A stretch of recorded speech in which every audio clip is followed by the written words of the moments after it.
with 3 other individuals. One of them was a male, and the other two, well, the other 2 were females. God only knows what they were up to in there. And furthermore, Susan, I wouldn't be the least bit surprised to learn that all 4 of them habitually smoke marijuana cigarettes. Marijuana cigarettes. Marijuana cigarettes.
Whoops, I was slow on the button. Welcome to Mountain High Time. Today I got a cool guest from the borderland who investigates all kinds of stuff when it comes to illegal immigration, the border situation, and has been on the grounds, back and forth on the border, covering all kinds of things from, drug to youth being dragged across the border and human trafficking.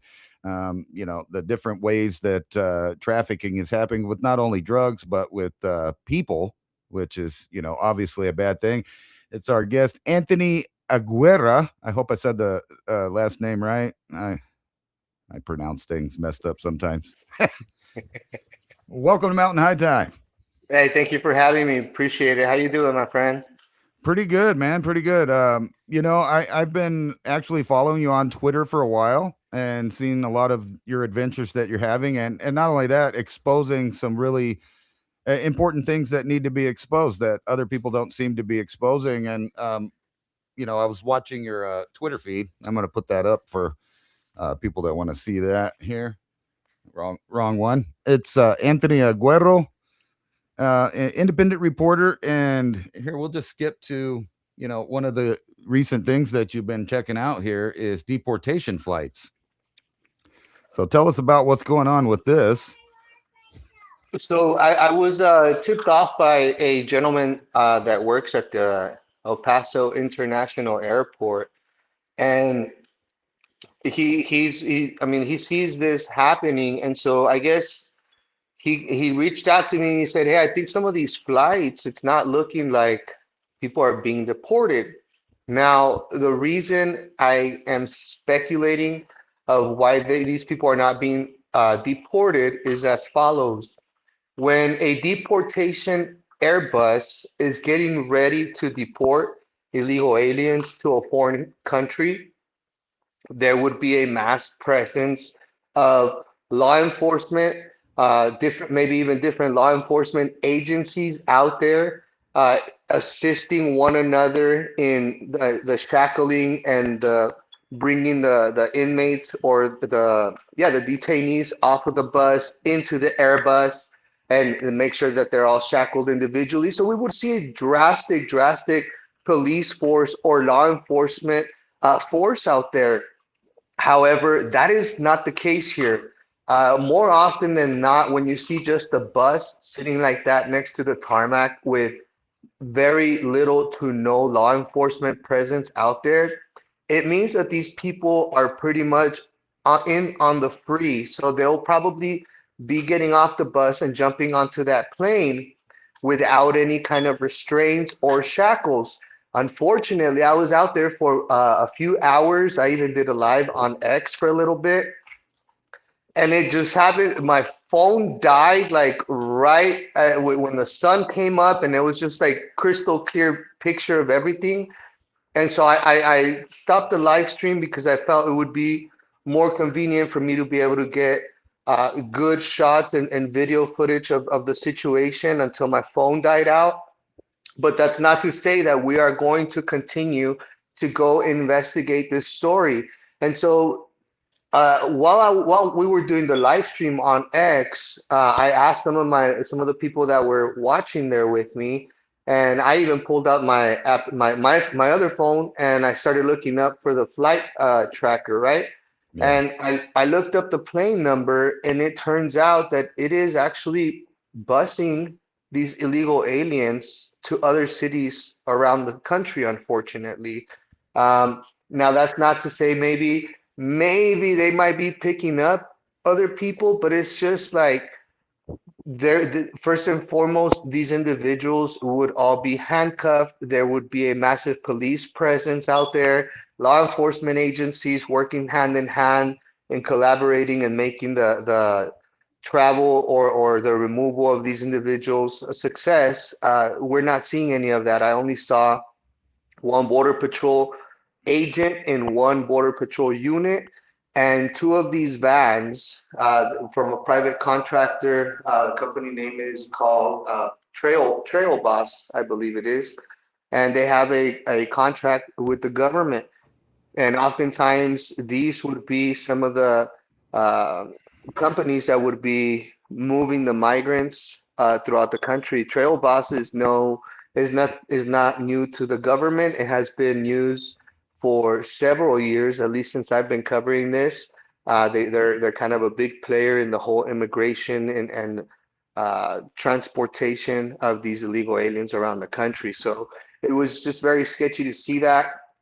I've reached out to Border Patrol contacts to see if they can give me more precise information as to what is really taking place and why this plane is in fact just kind of bouncing back and forth amongst these cities within our country.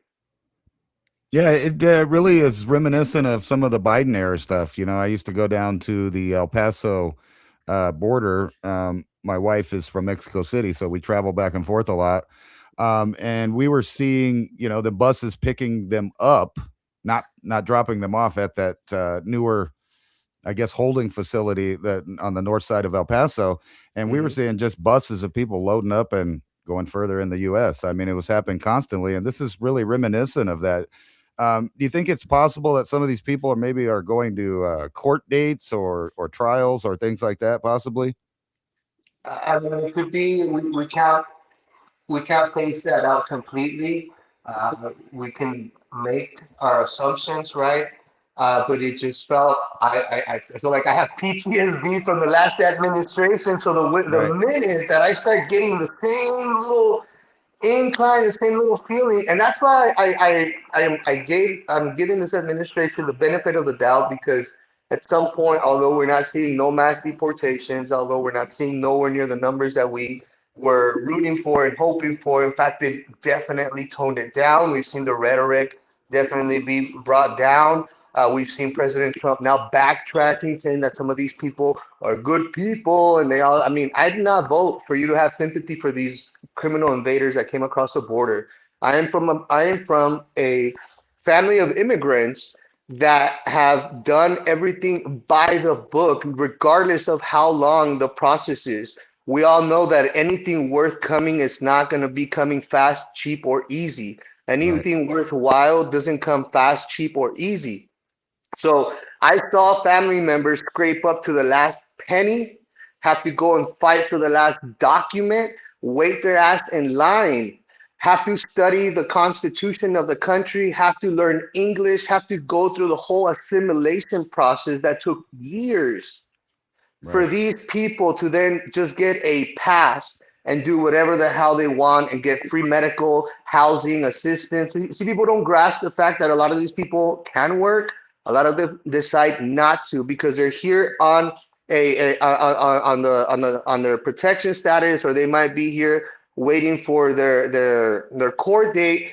And although they do have the opportunity to work, many of them choose not to. So in Yeah. that time being, we are responsible for them. These individuals are going to need housing, they're going to need medical assistance, the kids are going to need an education, and they're Right. going to need food on their table, right? Guess who's going to be paying for all of that?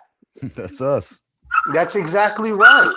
No matter who is in office, we're still responsible for these people. And in the meantime, while I was something that I said so many times, even during the Biden and Trump 1.0, that we were going to get ourselves into this predicament where these people would then start reproducing, and at the time when it's time to pay the piper, and hey, your deportation didn't go, your visa didn't go through, or your paperwork got denied, it's time to head up back home. Then we're gonna see, oh, you're deporting these parents of American children, and that's where we're at right now. And I mean, it's Yeah. unfortunate, and it was kind of like I said, I wanted to give the administration the benefit of the doubt that these flights are in fact deportation flights.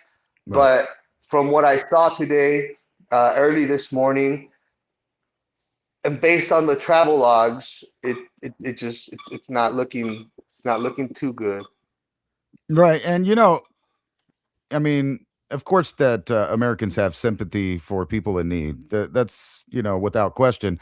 However, you see, stories on the news like probably every day. I go through maybe 15 or 20 new, like sexual predators getting deported or murderers, burglars, you name it. And I'm not saying that every immigrant is doing that, obviously. However, you also see things like, sad stories that they try to portray that you're supposed to, have heart wrenching feelings for. Someone was here for 35 years, and then now they're getting deported. And, my immediate question is, well, why didn't you at least attempt in the 35 years you were here to make some kind of, legal arrangement so that you could stay and then this wouldn't be a problem? And, like for other people that come in legally, like my wife came from Mexico City, they paid a lot of money. Um, So you they know had, what I'm talking about. yeah, they paid a lot of money. Not only that, they had to go through the whole thing of make sure they're vaccinated, make sure they don't have outstanding taxes or warrants, or they have to be perfect citizens, even more perfect than we do, and especially if they're like on a permanent resident status. So anything that they do, like if they get a DWI or they owe taxes, they can be ejected. Yeah, And even for a misdemeanor. right, and it is kind of messed up for that group of people to watch millions of people bypass what they're doing, and accumulate resources. And I know personally from living in the Southwest, I have friends, that I don't agree with, them being here illegally, but they are, and I'm not calling the police on them because I figure they will end up coming to terms with that eventually. However, I do know that they work a job, they receive benefits. Their spouse or girlfriend, sometimes multiple girlfriends, are also receiving benefits to pay for their kids. And they leave, they take the money they make, they go back home, they spend it on their second or third family, however you look at it. And that's like a real common thing that's been like that since probably the 80s. I can remember way back, people that I knew, they had a wife or girlfriend here, but they also had a wife and girlfriend in Juarez, and they would just go back and forth. And those aren't even the group that is that bad. It's the people that come in and they don't do anything except for take. That's it. And they even act like that there's some kind of something owed to them. I'm sure you've heard the we didn't cross the border crossed us. And a lot of people, would fail at geography, knowing that, I think it was 27 years, at least here in New Mexico, that we were actually Mexico. Before that, it was Spanish. So for people would have lived their lifetime literally being a Spanish citizen, then a Mexican citizen, then a U.S. citizen, all in the span of 30 years. And people forget that. So most of the indigenous people up here were not going back and forth, or at least in recent times, maybe thousands of years ago. We know if genetically that was happening. But this idea that they're owed something when they get here is one of the major problems. Definitely that major sense of entitlement. And one thing I do want to touch on really quick, if I may, is you mentioned all these people that are coming across and that mentality and that verbiage. So, well, I didn't cross the border crossed me, or no one is illegal on stolen land. Currently, there is a push, a social push, if you may, in Mexico, where they are wanting to reclaim this territory, and by overwhelming the system with people from Mexico. And I get pushback from both sides. Oh, you don't call out Mexicans. Oh, why are you calling out your people? First of all, Right. my people are here. I'm from the United States, born and raised.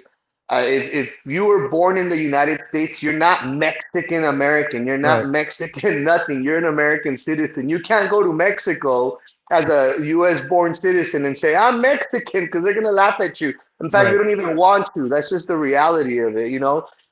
Mexicans could be pretty racist, and then I live with them. And so, these people, they're growing up, and there is a social push from Mexico, known as Aztlan. Aslan. And Yeah. Aztlan is basically Rico. Mexico. You might be able to look it up and maybe pull up a map for your audience. Yeah. Aztlan is pretty much Mexico and a huge chunk of the United States.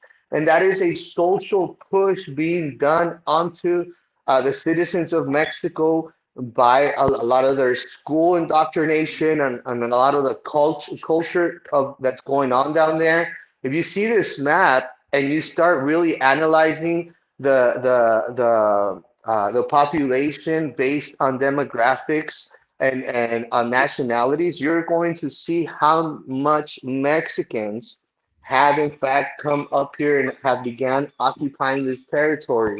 And very much the same concept like what we're seeing with the massive Muslim individuals that are coming across, very much like you're seeing with the massive Indians that are coming across. Yeah, there you go. That's Aztlan, guys. So Mexican citizens and individuals that are currently crossing the border and going down all the way to the education level and social engineering in Mexico, they are pushing for this map that you see right here on TV, on your screen right here. This is their end game, and this is what is being pumped, and what they're being propagandized with down there in Mexico. And Mexico is not the only one. You have countries like India who are part of the uh, Global Compact of Migration, which every year they have a huge conference to honor some of the politicians and individuals that are currently helping and facilitate the invasion into our country. Governor Abbott has been one that has gone to India, and it's no surprise a little bit after he returned back to Texas after visiting India, we see this massive surge of Indians stop it, coming into our country. Give me one. Yeah, no problem. Yeah, when I was growing up, they had what they called the Reconquista movement. And they would have little stuff like the little marches with and the signs with La Raza and the whole Reconquista movement, which is reconquering, which is ironic because really I find that the educational systems in multiple countries have failed them. That if you wanted to be mad at someone for that, you'd be mad at Mexico because Mexico sold this land to the United States in 1848, the Treaty of Guadalupe, Hidalgo. And yeah, and they want this whole area back right Hmm. here, which would be Yeah. the entire Southwest and California and everything. Um, it's just not going to happen. I mean, it Yeah. might, in sheer numbers, like you're talking about, of different groups of migrants. And I have been, keeping track of the India situation.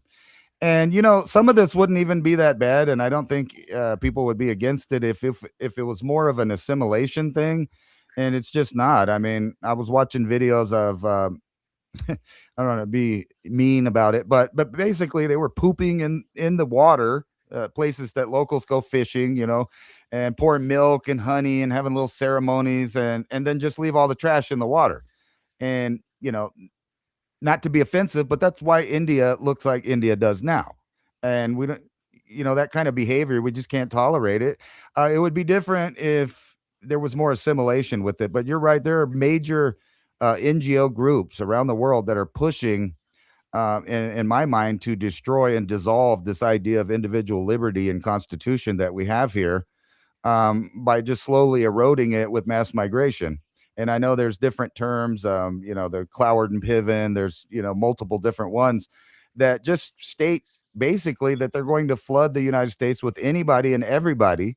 And a lot of people are under the misconception that, all the illegals are Mexican, when every time that I've seen a group of people coming across the border, I would say 70% of them are, OTM, as they say, from Africa, India, China, all over the place. No, you're absolutely right. It is weaponized migration, and this is a warlike tactic to overwhelm our system and bring us to our knees. What people don't understand, and I'm gonna just be honest here, like, and in particularly, sorry if you guys get offended or anybody out there watching, the boomers have failed us tremendously. And they are the first ones, for the most part, oh, it's okay, they're good people, give them a chance, blah, blah, blah. And it's like, no, dude, you got to get aggressive about what's happening. For the most part, it's the white boomers. It's like white people are being replaced in our country. You have Mexican descendants or first generation Americans advocating for their race, and they just don't see what is blatantly happening. My family left a country of violence and drugs and persecution to give us a better life. They did everything by the book. I'd be damned to sit here just idly if my parents gave us this opportunity to just let this country fail and me just sit back idly watching basketball or baseball and leave this country a worse place than what we found it for my kids, for all of our kids, for our future generations. We have to stand up for our country right now. Otherwise, we're sinking and we will be looking like a third world shithole, I'm sorry to say. And none of our kids or daughters are going to be safe in a world like that out here, especially Yeah, with these individuals coming across. There was uh, a survey that I saw, I believe like yesterday or the day before, that was going around on X. It said most Americans would rather live next to an illegal alien Mexican than a legal Indian. That is crazy. That is, and it was like a huge, huge margin by far.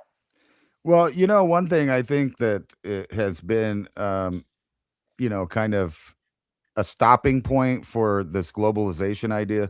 So in Europe, you have clashes of culture. You have Islam, you have traditionally Christian nations, and they're not mixing well. The problem that they have over here is no matter how much of the propaganda you push, Latin America is for the most part Christian. Mexico, Central America, South America, all Christian nations. So this idea of the culture clashing really is not going to work in the long term. And what's weird to me is growing up here in New Mexico, we had the Chicano thing, right? Everybody was a Chicano. Nobody was a Mexican. Matter of fact, in my high school, the Mexicans and the Chicanos didn't even get along. And then somewhere, I don't know, in the early 2000s, people dropped that idea of being an American Chicano and just started saying I'm Mexican. And it's really bizarre to me because there was a sense of patriotism with Chicanos, that they're Hmm. Americans. They have Totally. their own communities here. They assimilated, but they didn't throw away their old culture. So they assimilated that culture into that, and that's something we're not seeing today. Now, foreigners from all over the country, they try to bring their country here instead of assimilate. And it's really funny because if you went to any one of those countries and you try to start, pushing around, I'm American, we do this in America, they're gonna shut your shit down real quick because you ain't in America. Could you imagine? Could you imagine you go down to Mexico, dude, and you start flying an American flag out there, and you're driving around in your F-150 or your Jeep down there, and you're flying an American flag? You probably will not make it back to the U.S. at that point, honestly, or you're gonna get robbed. But that's not gonna fly Right. because somebody's gonna call you out and tell you The only flag that flies here is the Mexican flag. And I just make one quick observation. Nobody claims Mexico harder than the ones that don't want to live there. Yeah, and that's a bizarre thing, just on a logical trip there. That if you're gonna come to a place and then say it's a shithole. Basically, that's what they're saying is you're a shithole. You're trying to make us go home. Well, then why do you want to be here if it sucks here? If it sucks here and it's racist here and all of that other shit, why would you want to come here? The truth is because they know that's not really truthful.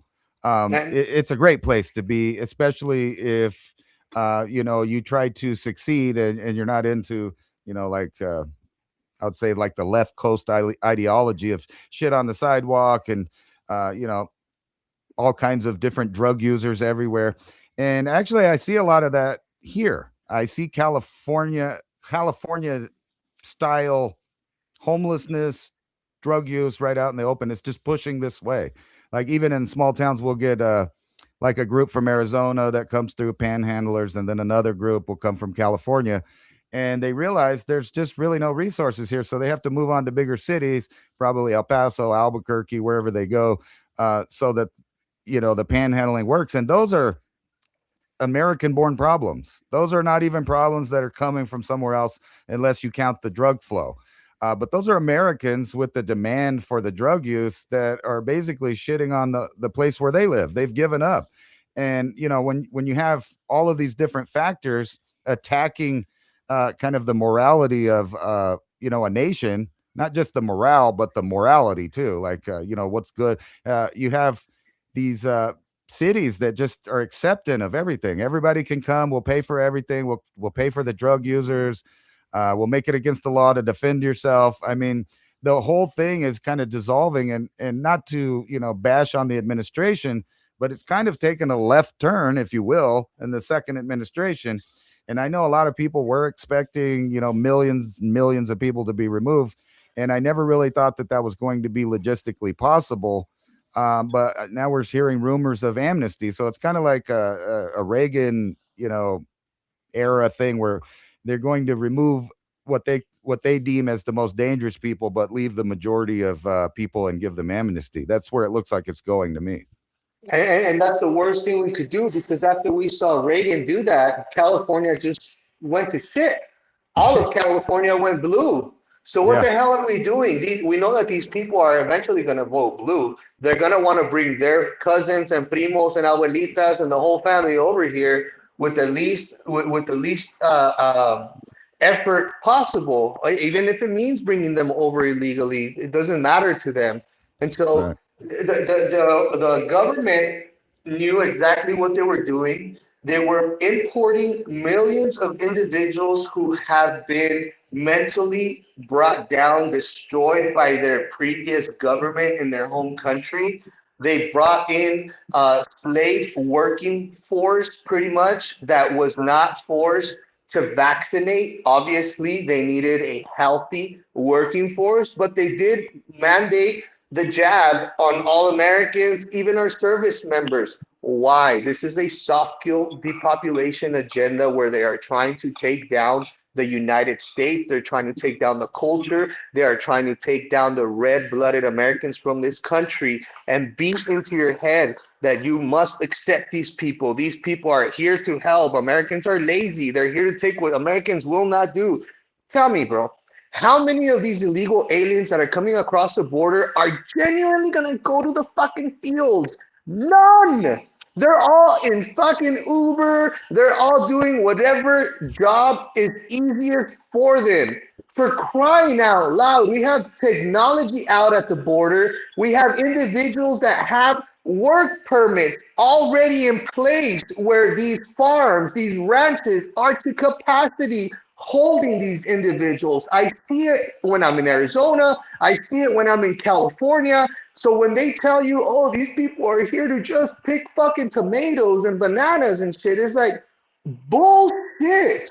They're all over fucking Uber. They're delivering fucking food to my house. That is just a crock of shit, bro. Well, what are they going to do kind of in the near future within the next decade when most of those jobs, those kind of jobs specifically, like Uber and food delivery, are all going to be handed over to AI? automatic cars, and and stuff like that. That not only removes the jobs from any American that wants to do it, but any foreigner that wants to do it too. So, what do you do in a country where the jobs disappear, literally, are given to non-humans, and then we have excess of up to 40 million extra people in an area? Um, They're also getting much better interest rates through banks, brother. yeah, like They're Bank of arriving America. to Yeah. our country and they're not contributing jack shit. They don't even have a credit score, but they're getting loans of half a million, $1 million, and they're getting better interest rate than American citizens. What the hell are we even doing? And Yeah, then that we're incentivizing them having babies by giving them X amount of dollars per kid that they end up having here. Like, what the hell are we even doing, man? Well, to touching on that with the children, I was showing a minute ago right here. This is one of the main, things that I remember off of your feed. There is when you came across these children that seem to have been drugged, and I was going to ask you, like, how often? Well, maybe not so much now, but leading up to this administration, this was being commonplace for what, 4 to 10 years, maybe even during the first administration. Um, what do you think, in your opinion, where these kids were going and what for? So let me give you a quick recap of everything that transpired immediately after Obama was set to leave office. You remember that when Trump first took office for his first 2 years, we had people could not understand why we had caravans. Trump even coined, we gotta give him credit. He coined the term caravan because there were so many people arriving to the southern border when he took office. Why was that? Well, a month or two right before Obama was set to leave office, he had a secret meeting pretty much in New York where he signed our country into the Global Compact of Migration. The Global Compact of Migration consists of about 150 some other countries around the world in which there is absolutely no borders, no interruption. You can come and go freely, pretty much uninterrupted amongst these countries as long as your country belongs to this global compact of migration. Obama signed us up into it.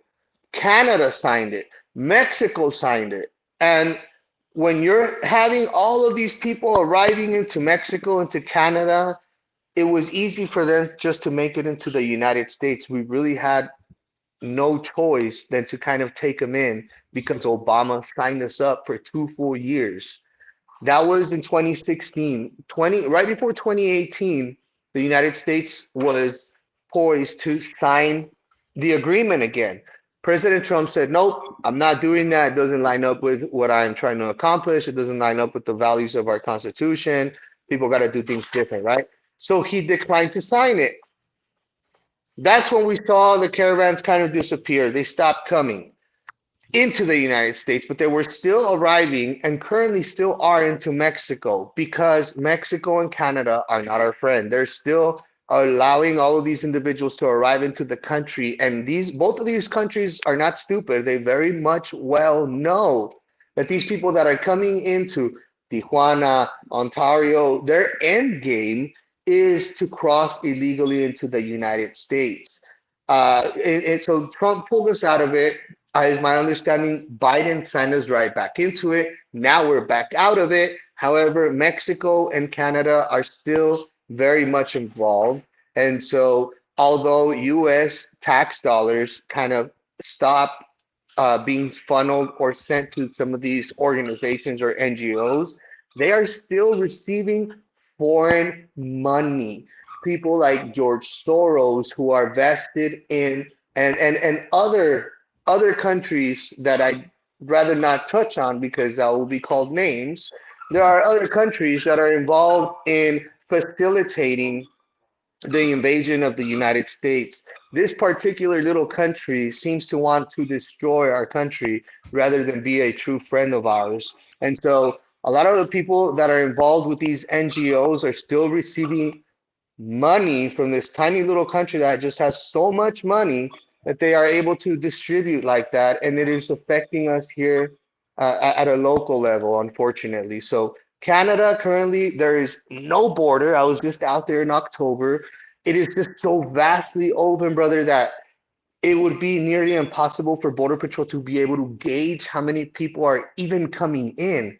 Right. In on the southern border currently, I am hearing numbers from inside DHS. These are seasoned agents that have been there for years, letting me know that they are seeing an average of 1,000 gotaways just on the southern border alone. That's 360 and over 360,000 illegal aliens per year. Okay. At that rate, there are still more illegal aliens entering the country than we are actually deporting. So for them to say, oh, it's a net negative for migration, bullshit.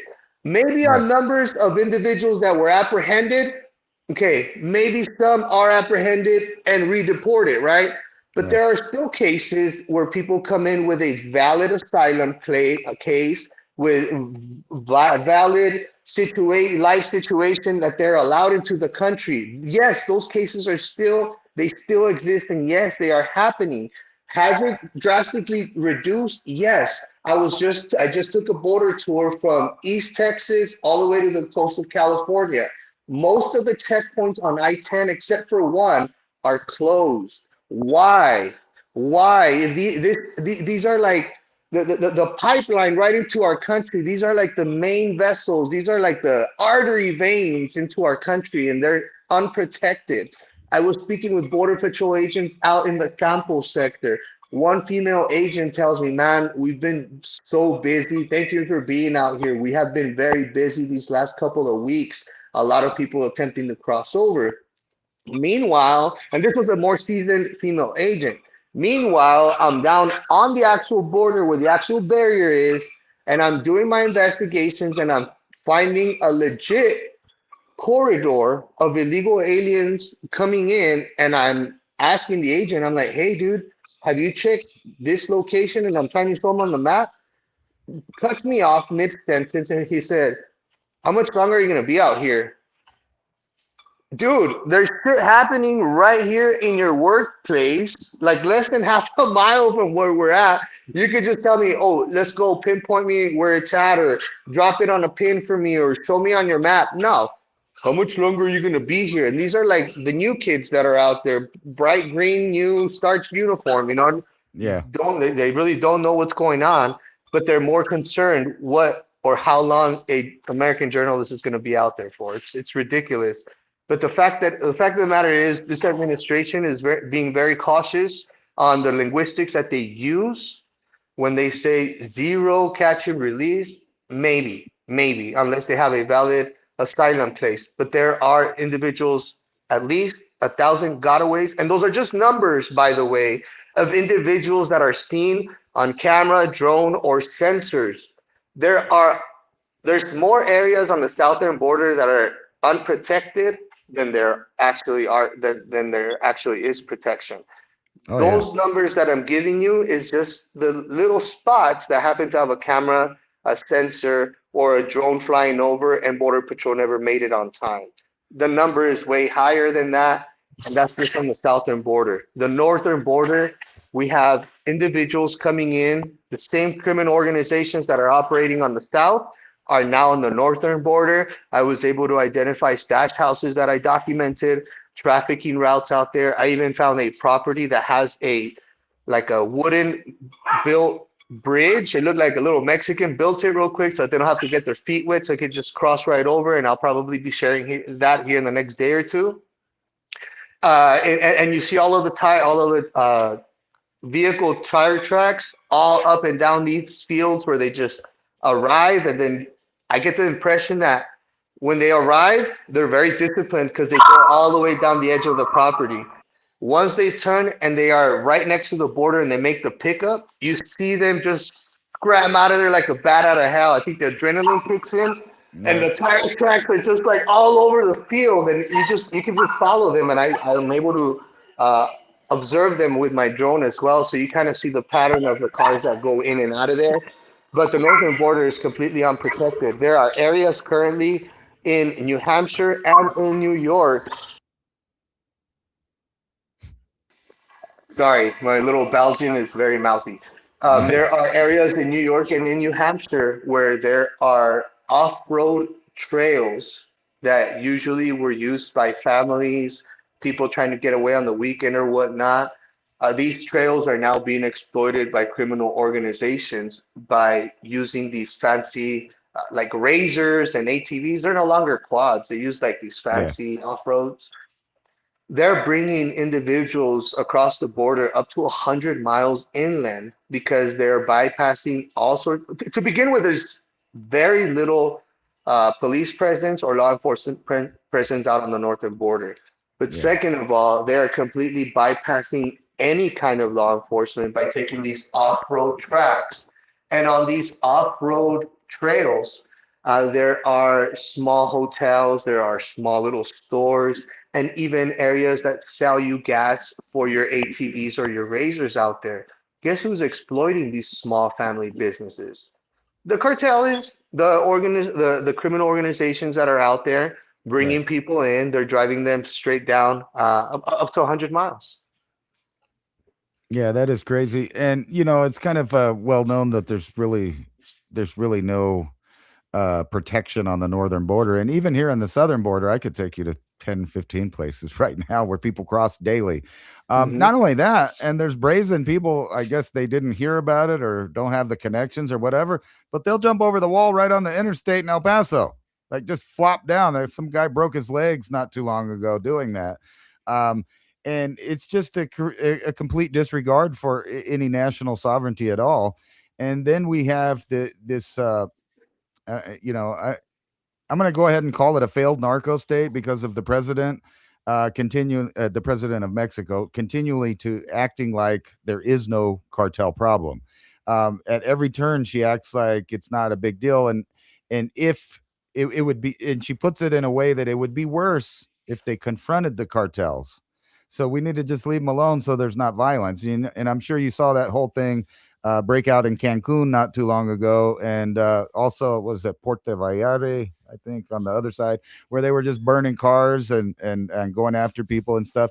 And there was really no response from any kind of military or police or anything. They basically took the city several times over and over again. I mean, I've watched it unfold, and now with the Venezuela thing, there's literally, I mean, excuse me, not the Venezuela, with the Iran thing, it kind of just got wiped off the news feed completely.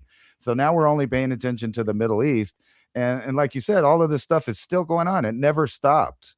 The only thing that I've seen different is the introduction of all of these flock cameras, which are an extension of the security and surveillance state, but they don't seem to be surveilling who you would think they would be surveilling. It seems to be more concentrated inward at citizens, what they're doing, where they're going, and what do you think about that? And then also, to add on to that, we get trolled with stuff like this from the administration now.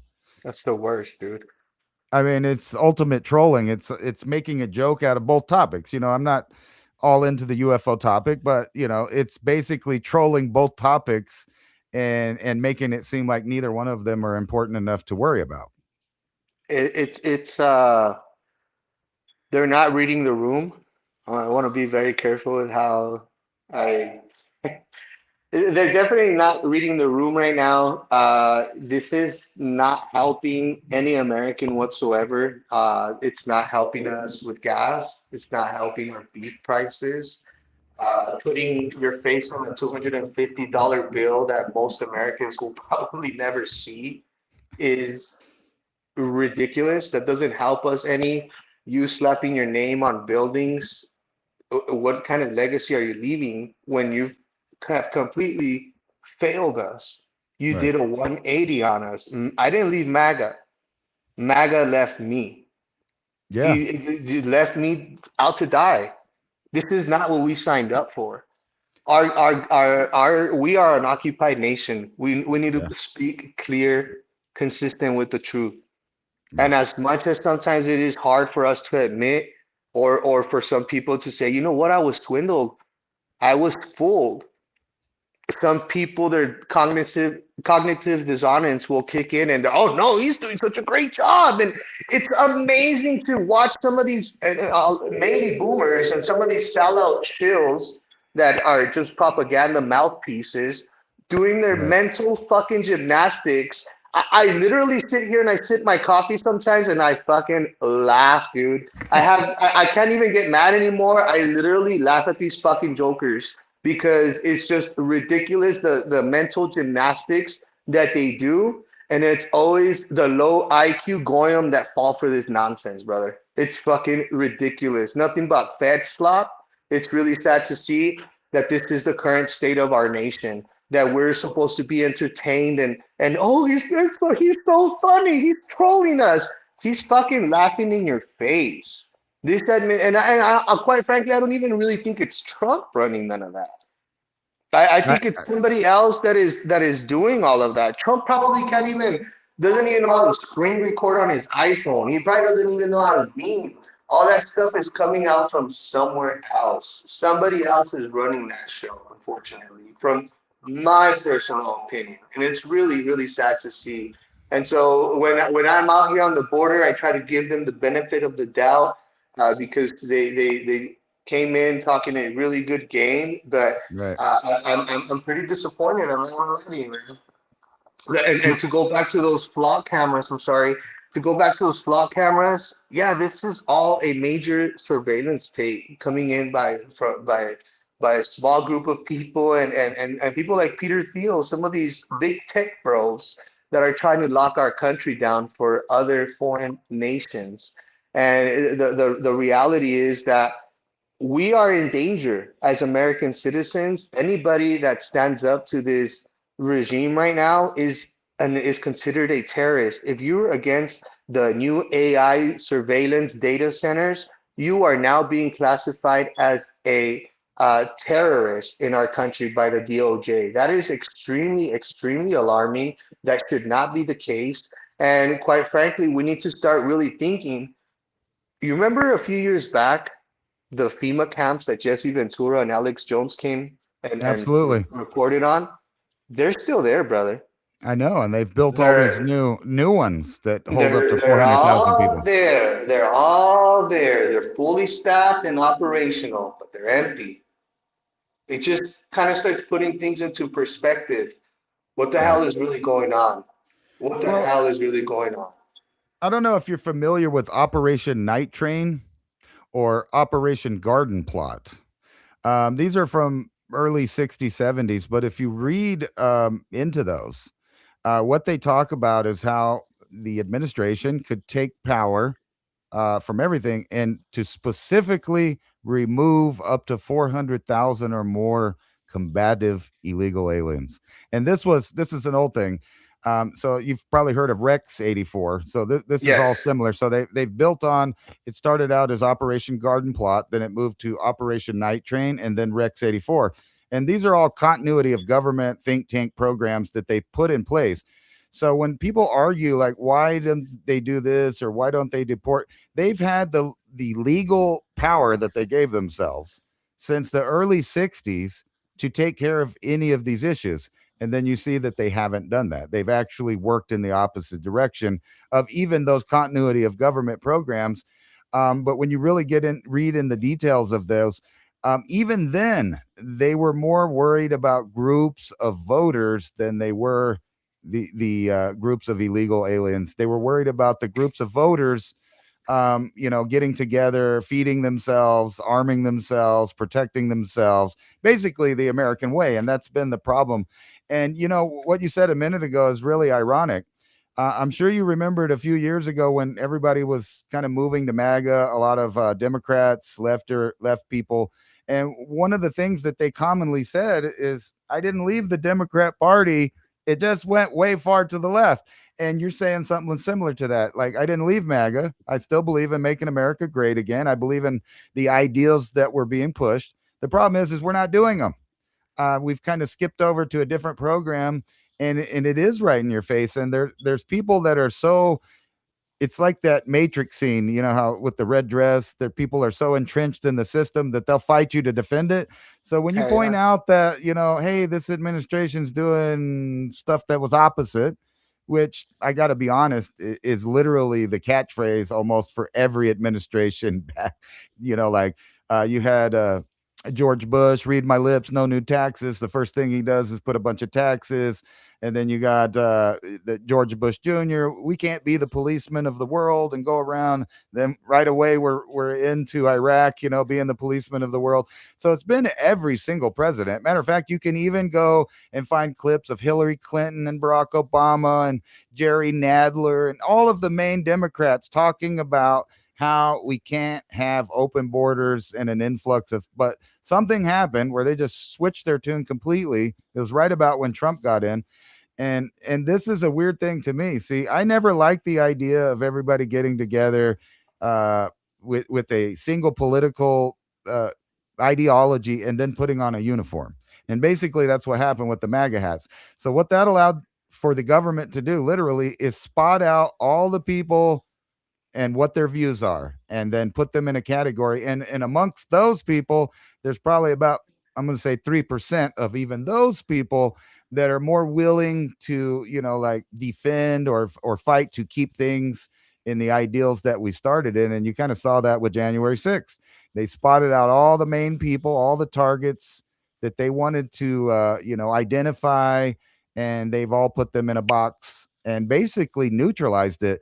And you see, like on the right now, there's a big, I'm gonna go ahead and call it like a civil war against the pro little country people and the people that don't care about the little country. And Hmm.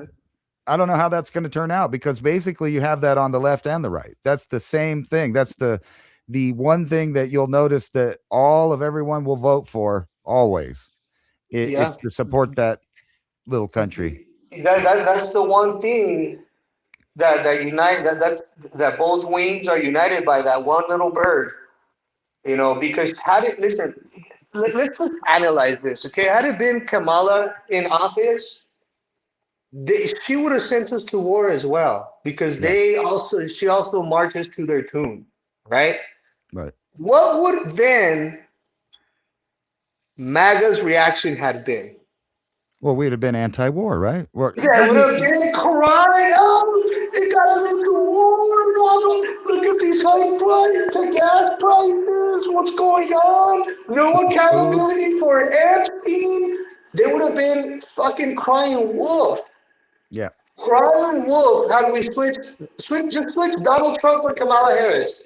What then would MAGA's reaction be? It would have They'd been be what it was fucking in. crying. Right.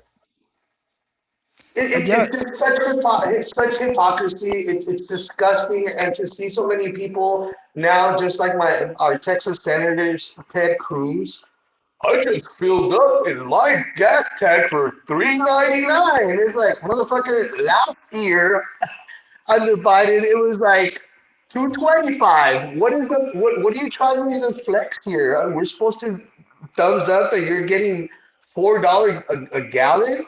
I literally, and I kid you not, I screenshotted a boomer on Facebook. I thought it was comedy. I thought it was satire. It's not, dude. Literally, it says, I am okay with paying up to $10 a gallon for gas if it means Iran not having a weapon. What? I, Yeah. You know, and it's really bizarre to me for people that pay attention. So, like, I was already a big kind of newsy, I guess, back in 2001. So when we went in for yellow cake uranium, all I kept doing is like yelling at the TV when they would say, "Well, there's weapons of mass destruction there. We need to get them." And I'd be like, "Okay." And then they said, "Oh, we lied. There was no yellow cake uranium. There's no weapons of mass destruction."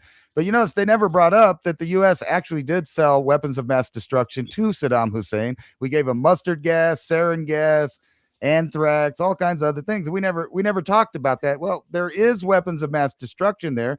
We know that because we sold it to them. But you notice we never went there. We just kept going with this false narrative of yellow cake uranium, which does what? it makes dirty bombs or nukes. So now they went with the exact same story with Iran. It's the same story for 40 years. They're about to have a nuke. They're about to have a nuke. And really, so what if they did? Russia, Hillary Clinton sold a bunch of uranium to Russia as well. Right. It's just it's ridiculous. I think she sold over half of ours, if I'm not mistaken, or half of ours. It was a really big deal, and then it just kind of got squashed. So it's like, what are we doing? Everything that this administration seems to be doing, or no, not seems to be doing, everything that this administration is doing seems to be in the favor of not the US. I'm sorry. Uh, I care about this country and about what we're going through here.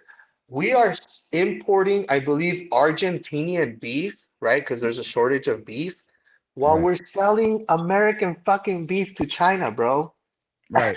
How does And it then, like? It's just like, what are we doing?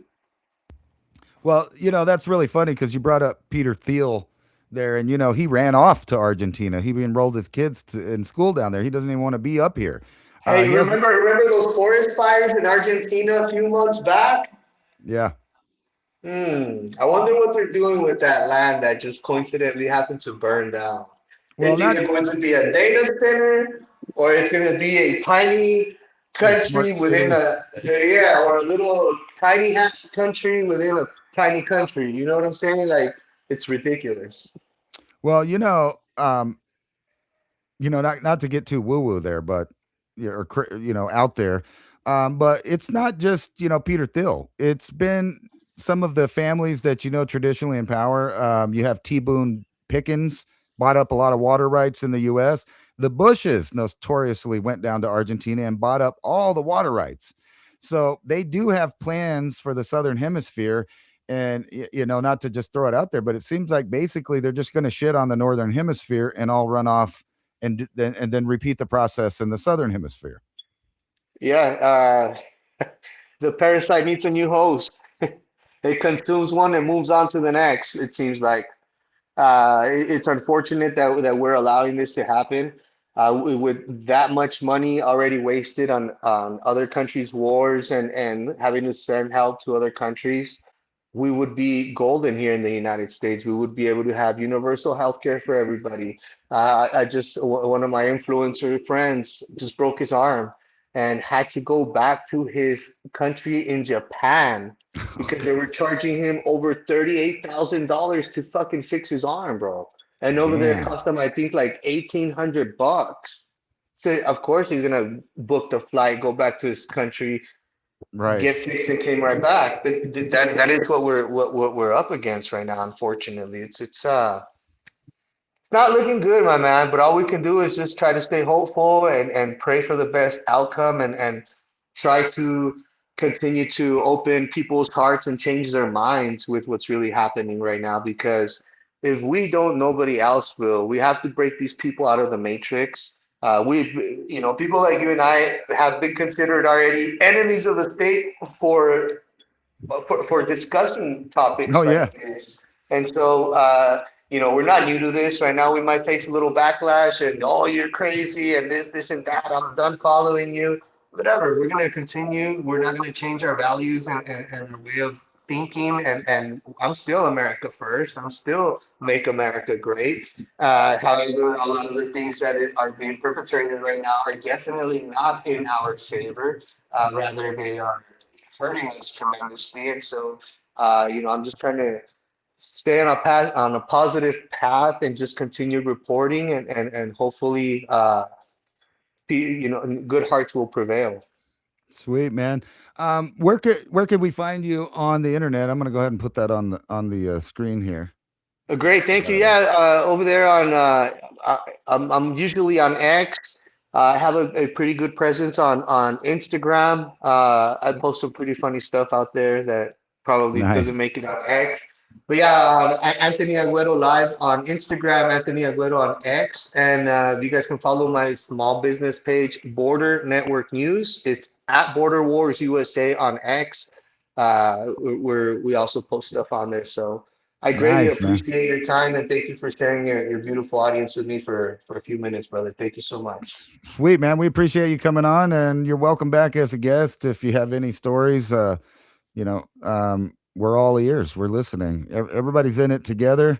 And over the years, it is funny to me that people change their political views with whatever's popular or the fads going on, and they do that high school mentality where the popular kids, I don't want to say the wrong thing or like the wrong thing, and we've got that in a digital world. So I remember Hmm. back, with George Bush, the junior there, people were calling me a lefty. They were calling me a bleeding heart liberal because I was against wars. I was against, the Federal Reserve and things like that. And then we moved into Obama, and then all of a sudden I was a right wing bigot, right? And then we went to Trump. Then I was a lefty again. Well, I kind of agreed mostly with them in 2016. So I was being called the bigot, the whatever, whatever. And then The Biden got in racist, back the again. bigot. It just goes back and forth. So I know in 2 or 3 years, the opinions will swing back the other way, and some of the same people that were calling you this, that, and the other thing will change their minds again. And like I said, we basically are just having this debate over foreign interests in different directions. And I think Americans are going to realize that there is one truth that other countries are starting to figure out, that there's only so many resources for the future. Hmm. And if you're giving those resources away to other people, that means there's less resources, opportunities, and room for your children and their grandchildren. So, like, from whether it be housing or assistance, or just any kind of the resources out there, the more you see millions of people from different countries coming in, that's less and less resources for your already dropping fertility rate country that you live in here. So just to throw Absolutely. that out there at the end. But yes, I really appreciate you coming on again. And again, that's Anthony Aguero. And you can find him on X, Border Wars. Let me see here. Make sure Border Wars Border Wars USA. USA. Yeah. Right. And Anthony Aguero on X there. And you said you had a TikTok too, or Twitter? Instagram. Instagram. I'm Instagram. sorry. Yeah. It's all So many good. different Yeah. things. So maybe later on this week, or I can commit. Maybe we could do a little live space once a week, man, and help inform the masses. If you'd like to Sweet. join me, Yeah. I'm gonna be doing it probably once a week. I can co-host with you, back and forth, vice versa. But Sweet. the end game is to educate and bring awareness so people can vote adequately and vote for their values and not so much the political system, the party. Right. All right, man. Thanks for coming on. I appreciate it. And if you guys follow him on the feeds and check him out, he's doing a lot of great reporting out there and has been for a few years.